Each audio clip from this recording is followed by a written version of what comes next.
Well, from the weather update there, a quick reminder of the day's major stories once again. The Office of the President has said that the decision to withdraw from the Commonwealth of Nations is final and not subject to negotiation. State House is urging players in the foreign exchange and other markets to play by the rules, whilst advising traders to eschew the practice of hoarding and undue speculation. In Egypt, the banned Muslim Brotherhood has posited that the 4 dozen plus people killed in Sunday's violence were protesting peacefully, and survivors of the latest boat tragedy that claimed close to 200 lives of the Italian island of Lampedusa have been recounting their horrifying ordeal. Well, that was the news at 10. Thanks for your time. Stay tuned to Grts and enjoy our programs. From me and the entire news team, do have a peaceful night. Bye-bye.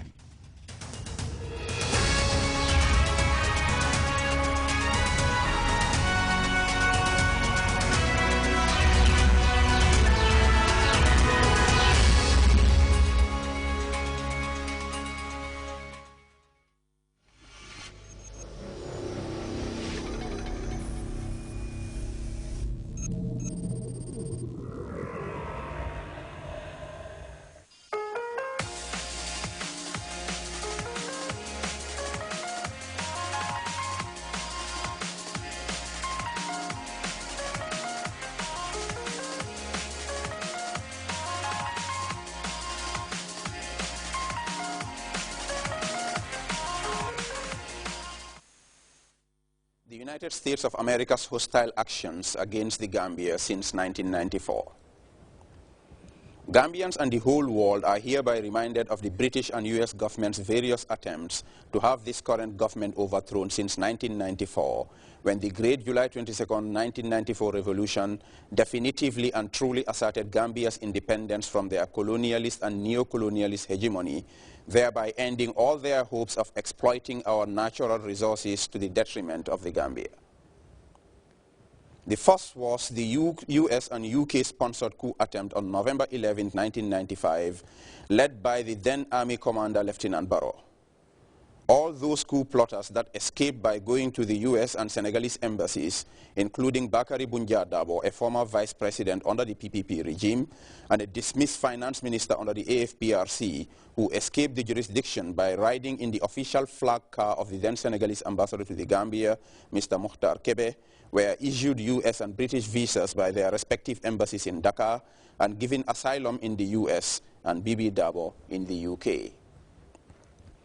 Since that coup plot failed, up till today, these two Western powers have continued in their relentless efforts to destabilize this country, desperately using every means possible, from sponsoring coup plots to financing the opposition and mounting a vigorous smear campaign consisting of outrageous lies and false allegations against the Gambia.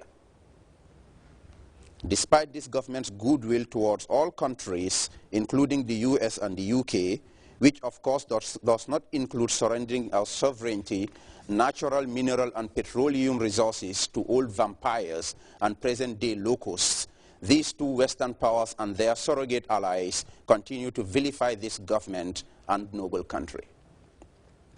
Our crimes as a government are, but not limited to, those clearly stipulated in the first statement. The latest being the rejection by the National Assembly of the so-called U.S.-Gambia Maritime Security Agreement. The letter and spirit of this agreement clearly meant the total control and exploitation of Gambia's territorial waters, boarding and searching of all vessels coming to and leaving the Gambia, etc. The honorable members of the National Assembly representing the Gambian people from Kartong to Koina detected their ulterior motives and refused to ratify it. This government, after carefully reviewing the agreement to find out exactly why it was not ratified, realized what a catastrophic mistake we have made by signing it in the first place and sending it for ratification. From then on, the Gambia government, vowing not to repeat the same mistake, decided to subject all security agreement proposals from the US and UK to full scrutiny by the Minister of Defense, His Excellency the President of the Republic of the Gambia. This led to the outright rejection of a second, more elaborate and sinister proposal by the US government through their embassy in the Gambia. We hereby warn all viewers especially patriotic Gambians and all persons of conscience worldwide, that the contents would not only shock you, but leave you eternally flabbergasted. The proposed agreement, which is attached to this statement as annex, reads: The Embassy of the United States of America presents its compliments to the Ministry of Foreign Affairs of the Republic of the Gambia and has the honor to refer to recent discussions between representatives of our two governments regarding issues related to United States military and civilian personnel defined as members of the United States Armed Forces and civilian employees of the United States Department of Defense, respectively, hereafter referred to collectively as United States personnel, and United States contractors defined as non-Republic of the Gambia companies and firms and their employees who are not nationals of the Republic of the Gambia under contract to the United States Department of Defense, who may be temporarily present in the Republic of the Gambia in connection with mutually agreed activities including, for example, ship visits, training, exercises, and humanitarian activities. As a result of these discussions, the Embassy proposes that United States personnel be accorded the privileges, exemptions, and immunities equivalent to those accorded to the administrative and technical staff of a diplomatic mission under the Vienna Convention on Diplomatic Relations of April 18, 1961. That United States personnel may enter and exit the Republic of the Gambia with United States identification and with collective movement or individual travel documents. That the Republic of the Gambia shall accept as valid all professional licenses issued by the United States thereof or their political subdivisions to United States personnel for the provision of services to authorized personnel, and that the Republic of the Gambia authorities shall accept as valid without a driving test or fee driving licenses or permits issued by the appropriate United States authorities to United States personnel for the operation of vehicles. The Embassy further proposes that United States personnel be authorized to wear uniforms while performing official duties and to carry arms while on duty if authorized to do so by their orders. The government of the Republic of the Gambia recognizes the particular importance of disciplinary control by United States Armed Forces authorities over United States personnel and therefore authorizes the government of the United States to exercise criminal jurisdiction over United States military personnel while in the Republic of the Gambia. The Embassy further proposes that the United States Department of Defense and United States personnel shall not be liable to pay any tax or similar charge assessed within the Republic of the Gambia, and that the United States Department of Defense and United States personnel may import into, export out of, and use in the Republic of the Gambia any personal property, equipment, supplies, material, technology, training, or services in connection with activities under this agreement.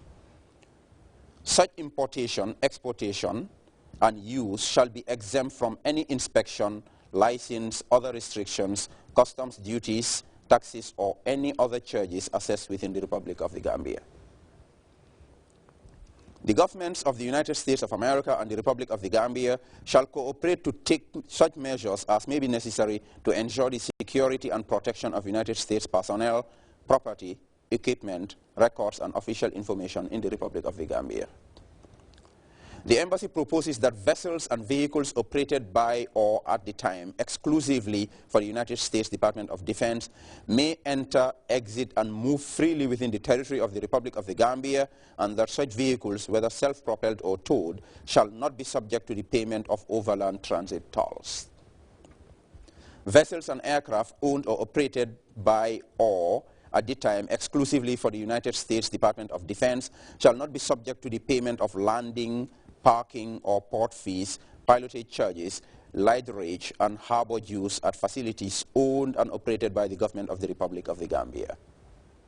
Aircraft owned and operated by or at the time exclusively for United States Department of Defense shall not be subject to payment of navigation, overflight, terminal, or similar charges when in the territory of the Republic of the Gambia. The United States Department of Defense shall pay reasonable charges for services requested and received at rates no less favorable than those paid by the armed forces